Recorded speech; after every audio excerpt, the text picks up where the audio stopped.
Hello. Hello, ஹாஸ்பிட்டல்லேருந்து பேசுகிறோம் sir. சொல்லுங்க madam. அம்மா எப்படி இருக்காங்க? சார் அட்மிட் பண்ணிட்டு பணம் எடுத்துகிட்டு வரேன்னு போனீங்க, இன்னும் வரல. ட்ரீட்மெண்ட் ஆரம்பிக்க வேண்டாமா? இதோ இப்போ ரெடி பண்றேன் மேடம். Hello, hello. என்னடா?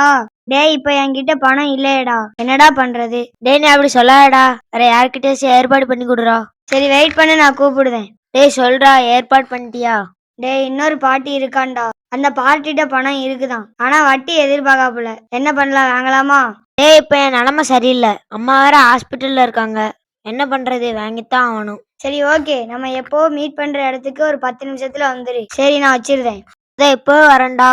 அவன் ரெடின்னு சொல்லிட்டான். நீ வந்து ஹாஸ்பிட்டலுக்கு போ, அவன் உனக்கு வந்து ஜிபே பண்ணி விட்டுருவான். இல்லடா, எனக்கு கையில பணம் கொடுத்தா நல்லா இருக்கும். இல்ல, அந்த பார்ட்டி கையில பணம் கொடுக்க மாட்டான், ஜிபே தான் பண்ணுவான். மாசம் மாசம் கரெக்டா கொடுத்துருவலடா. அதெல்லாம் திருப்பி கொடுத்துருவேன்டா. 2 மாசத்துல ஃபுல்லா முடிச்சிருவேன்.